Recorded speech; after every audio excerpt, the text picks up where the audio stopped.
প্রতিষ্ঠার অর্ধ শতক পেরিয়ে গেলেও কোনো আর্কাইভ নেই বাংলাদেশ ফুটবল ফেডারেশনের, ফলে হারিয়ে গেছে অনেক সোনালী অর্জন। সংরক্ষণ করা হয়নি দেশের ফুটবলের অন্যতম সেরা অর্জন সাফের ট্রফিটাও। এমনকি দেশের ফুটবলে সর্বোচ্চ গোলদাতাকে এই তথ্যটাও জানা নেই কারো। তবে এবার উদ্যোগ নেয়ার আশ্বাস দিয়েছে বাফুফের নবনির্বাচিত কমিটি। এসকে শাওন জানাচ্ছেন বিস্তারিত।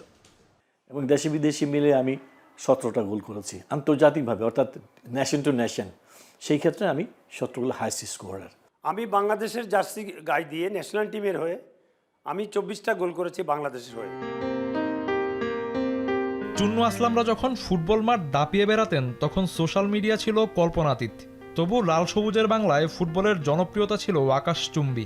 তখন আন্তর্জাতিক কিংবা ঘরোয়া ফুটবলে অর্জনের গল্প ফলাও করে প্রচার হতো পত্রপত্রিকায়, ঠাঁই পেত ফুটবলারদের ব্যক্তিগত অর্জনও।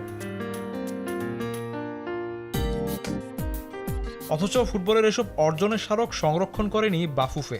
বড় উদাহরণ 2003 সালের ঐতিহাসিক সাফ ট্রফি। দেশের ফুটবলের অন্যতম সেরা অর্জনের এই ট্রফির কোনো খোঁজ নেই।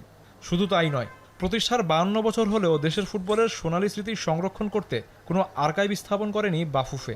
ফলে ফুটবলের সুদিনের স্মৃতি হারিয়ে যাওয়ার উপক্রম। কিংবদন্তি সাবেক ফুটবলাররা মনে করেন ভবিষ্যৎ প্রজন্মের জন্য ফুটবলের অর্জনগুলোকে আর্কাইভ করা জরুরি। এটা আমাদের দুর্ভাগ্য, স্বাধীনতার পর থেকে উদ্যোগ নেয়নি যে আর্কাইভ করা, যার জন্য আমাদের ইতিহাসের অনেক কিছু আমরা ফুটবল থেকে হারিয়ে যাচ্ছে।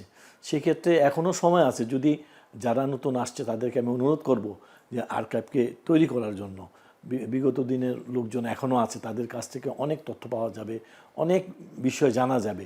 তাদের থেকে নিয়ে হলেও আমাদের আর্কাইভটা তৈরি করা উচিত। একটা আর্কাইভ একটা জাতির জন্য একটা দলিল, যেমন আমাদের স্বাধীনতার যুদ্ধে আমরা যে আমাদের যে অর্জন, এটা কিন্তু আর্কাইভে আছে।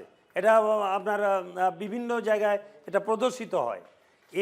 এই খেলাধুলার ক্ষেত্রে, এই অ্যাচিভমেন্টের ক্ষেত্রে অবশ্যই এটা মানে থাকা উচিত ছিল, এবং এইটা দেখেই জাতি উদ্বুদ্ধ হতো এবং যুব সমাজ উদ্বুদ্ধ হতো আমাদের এর থেকে আরো বেটার ফুটবল খেলতে হবে। বাফুফের নবনির্বাচিত কমিটি অবশ্য আশ্বাস দিয়েছে পদক্ষেপ নেয়ার। ব্যক্তিগতভাবে ইচ্ছে আছে যে একটা প্রপার আর্কাইভিং করা ফুটবলের ফেডারেশনের পক্ষ থেকে। এর বাইরেও আরেকটি ইস্যু আছে যে আপনি যে কথাগুলি বললেন, যে আমাদের যে ইভেন্টসগুলি হয়, যে ফুটবল লিগগুলি হয়, কম্পিটিশনসগুলি হয়, সেগুলির প্রপার ডেটা আর্কাইভিং করা on a regular basis. Football সংশ্লিষ্টরা বলছেন বাফুফে নিজস্ব উদ্যোগে আর্কাইভ স্থাপন করলে ফুটবলের গৌরবময় ইতিহাস সহজেই জানবে ভবিষ্যৎ প্রজন্ম। সঙ্গে ফুটবলারদের অর্জন নিয়েও হবে না কোনো বিতর্ক। এসকে শাওন, এখন, ঢাকা।